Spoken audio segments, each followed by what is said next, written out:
तीसरे चरण में उत्तर प्रदेश के हाथरस में यहाँ चुनाव होना है और यहाँ जानते हैं लोग किस मुद्दों पर चुनाव देंगे, लोकल मुद्दों पर या देश के मुद्दों पर। पेपर लीक की भी बात हो रही है।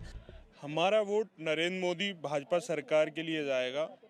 और रही बात लोकल मुद्दों की, लोकल मुद्दे ये हैं कि कोई भी किसी जगह हर आदमी को किसी न किसी चीज़ के लिए लेकर परेशानी होती है, हर की संतुष्टि कहीं नहीं होती है।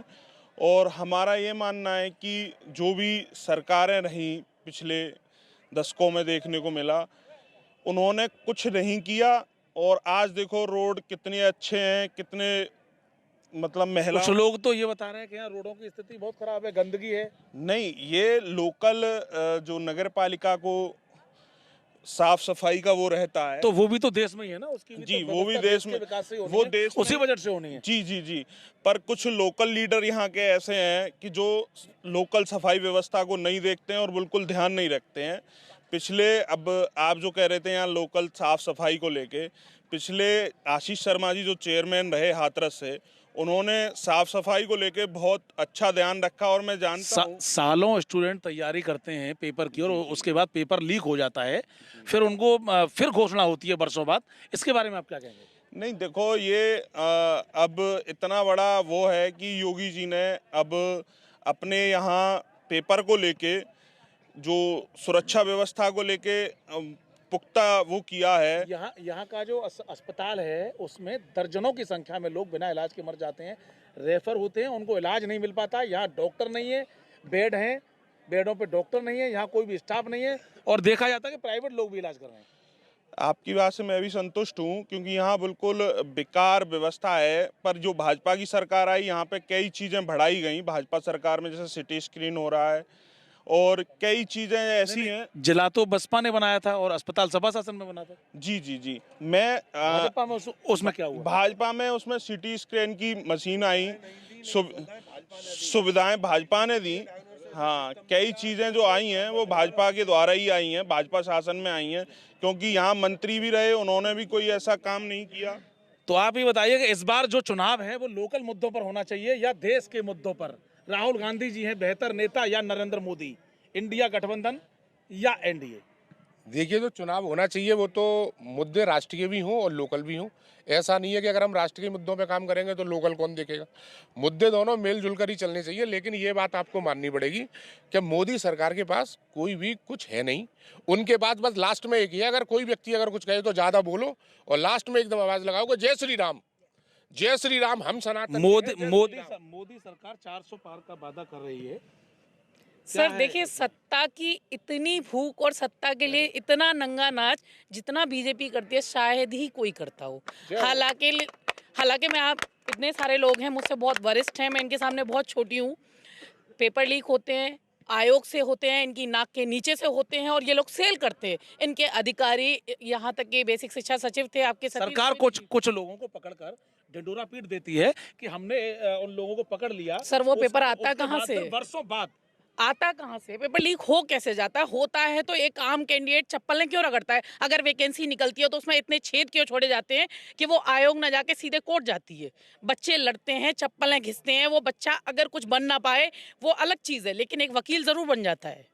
इतनी मेहनत वो करता है, इतना करेक्शन करवाता है, इतनी चप्पलें घिसता है, इतनी मेहनत कर करके वो वकीलों की जेब भरता है कि एक रोजगार तो वकीलों को मिलता है सिर्फ वैकेंसी के नाम। अगर हम हाथरस की बात करें, लोकल की बात करें, तो यहाँ लघु उद्योगों को बढ़ावा कितना मिल रहा है? यहाँ से बड़े बड़े उद्योगपति बड़ी बड़ी फैक्ट्रियाँ यहाँ से भाग रहे हैं और अपनी फैक्ट्रियाँ यहाँ से बाहर खोल रहे हैं। कोई राजस्थान, कोई मध्य प्रदेश, कोई छत्तीसगढ़। ऐसा क्यों? अगर बढ़ावा होता तो ये पलायन क्यों होता? कहीं ना कहीं अगर बढ़ावा आप देते, लघु उद्योग एक जिला एक योजना एक उत्पाद है, कहाँ है वो? सिर्फ आपके एक नारे में लिखा हुआ है, एक बोर्ड पे लिखा हुआ है कि हम एक जिला एक उत्पाद दे रहे हैं, लेकिन वास्तविकता में जीरो है। वास्तविकता में कुछ नहीं है। अगर यहाँ रोजगार मिलेगा तो यहाँ का ये यूथ है जो वाकई में कुछ ना कुछ उल्टा सीधा करता रहता है, वो रोजगार में रहेगा ना, वो बाहर क्यों जाएगा? लेकिन अब तो पीएम आयुष्मान योजना यहाँ है। सर आपने कितना लाभ ले लिया? आपने कितना लाभ ले लिया उस योजना का? हमने तो नहीं, लेकिन नहीं तो फिर आप मुझसे क्यों पूछ रहे हैं? मिले नहीं ना। आपको मिल गया होगा, मुझे नहीं मिला। मुझे 5 किलो राशन नहीं चाहिए, मुझे इतनी कैपेसिटी चाहिए कि मुझे राशन की बजाय मैं खुद राशन खरीद लूँ। आप वो राशन खरीदना चाहेंगे या भीख मांगना चाहेंगे? आप इस चीज को आप तो खुद 5 सोचिए। किलो तो 5 किलो राशन जरूरी है या लोगों सर को 5 रोजगार किलो जरूरी है? राशन नहीं है, वो हमारे आंखों पे बांधी हुई पट्टी है जिससे गांव के लोग बेवकूफ बनते हैं। एक अनपढ़ जनता है उसको बेवकूफ बनाया जाता है, 7 दिन बाद फोन आ जाता है कि आप बीजेपी के सदस्य हैं, आप बीजेपी के सदस्य बनना चाहेंगे। वो गांव का व्यक्ति नहीं जानता कि वो सदस्य बनने के नाम पे अपना वोट देके आ रहा है। आपको क्या लग रहा है कि ये जो वोटिंग हो रही है वो वास्तव में वोटिंग हो रही है? लेकिन सरकार ये वोटिंग देश के पेपर पे होती मुद्दों है। की बात करती है। सर देश के मुद्दे कहाँ है? वो बीजेपी तो एक वॉशिंग मशीन है जिसमें जिसको डाल दो वो फेयर हो जाता है। बाहर है तो वो करप्टेड है, जैसे ही बीजेपी में गया बिल्कुल फेयर हो जाएगा। पेपर लीक हो जाता है तो इसमें कहीं ना कहीं सरकार का ही सर है। मैंने भी चप्पलें बहुत घिसी है, आप भी उसी वर्ग से आए होंगे, आपके आने वाली पीढ़ियां होंगी। मुझे या मेरी आने वाली पीढ़ी को रोजगार चाहिए, एक एजुकेशन वर्ग चाहिए, एक एम्प्लॉयमेंट चाहिए, एक रोजगार चाहिए, एक सरकारी विभाग चाहिए। वास्तव में सरकारी विभाग ही खत्म हो गए। मैं किसी बिजनेसमैन की औलाद नहीं हूँ, मेरी मदर एक टीचर है, फादर एक टीचर है, मैं भी एक टीचर हूँ, या आने वाली मेरी पीढ़ियाँ भी एक मतलब अच्छा एम्प्लॉयमेंट चाहते हैं। हम शिक्षित केवल रोजगार के लिए नहीं होना चाहते, हम सही और गलत के लिए होना चाहते हैं। हम ये जानते हैं कि हंगर इंडेक्स में भारत कहाँ चल रहा है। लोग अपनी अपनी बात बता रहे हैं, विकास और रोजगार की बात हो रही है।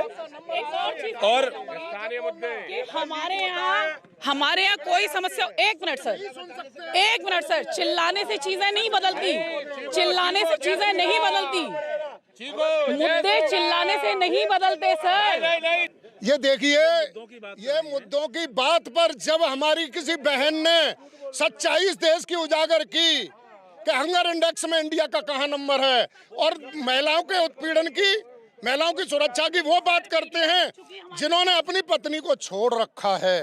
मोदी जी महिला सुरक्षा की बात करते हैं। दूसरी चीज, आज बलात्कार हमारे यहाँ रेशियो से उठाकर देख लो क्या बलात्कार कम हुए हों, लेकिन इनका ये कि हमारी बहन ने सही बात कही तो उसको हल्ला करके अब हम आगे बात करते हैं। जिला अस्पताल रेफर केंद्र बन चुका है और जिला अस्पताल के रेफर केंद्र में तमाम यहाँ मरीज आते हैं और मरीजों को इलाज नहीं मिलता है। हालांकि अस्पताल बड़ा है, 100 बेडों का अस्पताल है और डॉक्टर भी यहाँ नहीं आते हैं।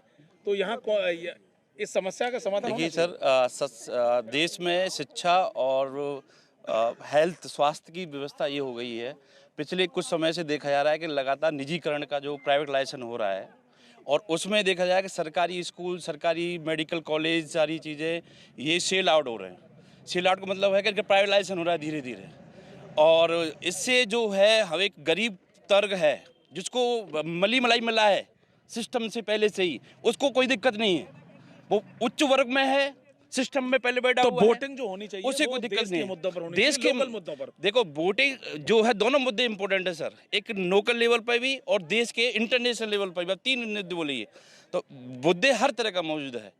जिस तरह से हमारे लोग यहाँ से शिक्षा के लिए और आपके हेल्थ के लिए बाहर जा रहे हैं, वो बहुत बड़ी शर्मनाक बात है। कांग्रेस के न्याय पत्र और मोदी जी के संकल्प पत्र से आपको क्या क्या उम्मीदें हैं? मोदी जी से हमें बहुत उम्मीद है, क्योंकि एक तो गुंडागर्दी खत्म हुई है, पहले महिलाएं सुरक्षित नहीं थी, आज रात में निकल सकती हैं, और ये व्यापारी वर्ग पहले दबके रहता था। तो अब छेड़खानी और तमाम जो महिलाओं के प्रति जो अपराध होते हैं वो बंद हो गए हैं। हाँ, वो बंद हुए हैं। और एक योगी जी ने एक बहुत अच्छा किया है कि इंटरव्यू बंद किया है, क्योंकि पहले इंटरव्यू में लाखों की रिश्वत जाती थी, अब डायरेक्ट चुन लिए जाते हैं। लेकिन अब तो परीक्षाएं लीक हो रही हैं, इंटरव्यू का नंबर ही नहीं आ रहा है। परीक्षाएं तो हर सरकार में लीक हुई हैं ऐसी। पहले उसमें मुलायम सिंह की सरकार में तो अति से ज्यादा नकल चलती थी, अति से ज्यादा नकल चलती। हाथरस को किन किन चीजों की जरूरत है जिससे हाथरस चमके, जहाँ दिखे कि विकास हो रहा है? हाथरस अभी की एक बाबा ने कहा कि विकास दिख ही नहीं रहा, कहाँ है, केवल हो रहा है बस। नहीं, विकास हमारी सड़कें बननी चाहिए, सड़कें बननी चाहिए और साफ सफाई की व्यवस्था होनी चाहिए। हाँ, वैसे मोदी सरकार अच्छा कर रही है। किसको आप बेहतर मानते हैं, किसको वोट मिलना चाहिए और कौन करेगा विकास? मैं तो बीजेपी की समर्थक हूँ, मैं मोदी जी को वोट देना चाहती हूँ, भले ही यहाँ कोई भी हो। हाँ, विकास हो ना हो कोई दिक्कत नहीं। नहीं, विकास होगा, मोदी जी करेंगे। नहीं, कब होगा? एक गुंडागर्दी खत्म हुई है, इससे भी हमें बहुत फायदा मिला है। पहले व्यापारी वर्ग से चौथ वसूली होती थी, वो नहीं होती है अब। पहले मुस्लिम वर्ग हिंदू वर्ग पर हावी रहता था, हम हिंदुस्तान में रहकर भी दबके रहते थे। हम ऐसे नहीं रहते थे, मन चाहे जब दबा दिए जाते थे। अब कम से कम गुंडागर्दी तो नहीं है। क्यों? किसके द्वारा? किसके द्वारा? क्योंकि पहले किसके द्वारा दबाया जाता था आपको? नाम बताइए, बोलिए, दिक्कत क्यों हो किस वर्ग के द्वारा, किस सिस्टम के द्वारा आपको दबाया? मुस्लिम वर्ग अगर हमें मैडम दबाना था, कितने ये परसेंट है मुस्लिम वर्ग इंडिया में? नहीं है, फिर भी उनकी फेवर ली जाती थी। कहाँ ली जाती थी? ली किसने जाती थी, कहा? ली जाती क्या थी। आप संवैधानिक सिस्टम से नहीं चलेंगी? आप संविधान को नहीं मानती हैं? संविधान को मानती हूँ। हाँ, शिक्षा की बात होनी चाहिए। शिक्षा तो है हमारे हाथरस में, शिक्षा का विकास तो है। फिर भी शिक्षा की प्रतिशतता ज्यादा अच्छी नहीं है। नहीं, देखो जो पढ़ने वाले हैं वो कहीं भी पढ़ लेंगे, जो ना पढ़ने वाले हैं उनको तो बहाने चाहिए। सर वास्तव में देखा जाए तो हाथरस शिक्षा के मामले में जीरो। नहीं, जीरो नहीं है। नहीं, जीरो आप नहीं है। गवर्नमेंट कॉलेज की स्थिति देखिए, आप गवर्नमेंट कॉलेज की स्थिति देखिए, गवर्नमेंट स्कूल की स्थिति देखिए, यहाँ जीआईसी कॉलेज कितने हैं आप देखिए। प्राइमरी स्कूल की कंडीशन क्या है? बीएलएस से, दून से, कौन से गरीब अमीर कुछ नहीं होता, जहाँ बच्चे पढ़ते हैं वहाँ पढ़ सकते हैं बच्चे। स्कूलों में सरकार की योजना है आरटीई, लेकिन उसमें भी जो गरीब बच्चों को एडमिशन मिलते हैं उनको अलग पढ़ाया जाता है। और शिक्षा की स्थिति यहाँ एक यूनिवर्सिटी भी होनी चाहिए। प्राइवेट स्कूल ज्यादा है और फीस की बड़ी मनमानी है। सर मैं पहले भी कह चुकी हूँ, विकास में हर चीज में देर लगती है। बार बार मतलब ये नहीं है कि एकदम से सब कुछ हो जाएगा, टाइम लगेगा हर चीज को। आप टाइम दीजिए। सरकार ने गरीबों के लिए भी दिया हुआ है। क्या आप देख रहे हैं रिजर्वेशन कितना है? रिजर्वेशन देख रहे हैं ना आप, क्या हाल हो रहा है रिजर्वेशन का? पूरे तरीके से खा चुकी है। तो क्या कितना आरक्षण रिजर्वेशन? आप हमारे बच्चों को देख लीजिए। मेरा बच्चा, मेरी बात सुनिए, रिजर्वेशन की वजह से मेरा बच्चा केवल 1 नंबर से एसआरसीसी में नहीं जा पाया। इसे कितना दुख हुआ आप बताइए। रिजर्वेशन नहीं है। वाले का बच्चा कहाँ पला है? भाई सुनिए, मैं रिजर्वेशन के खिलाफ नहीं हूँ, मैं रिजर्वेशन के खिलाफ नहीं हूँ। मोदी की सरकार बनेगी, विकास हो या न हो, लेकिन लोग कहीं ना कहीं अगर सांसद से असंतुष्ट हैं फिर भी लोग प्रधानमंत्री के रूप में मोदी को ही देखना चाहते हैं। हाथरस से शम्मी गौतम।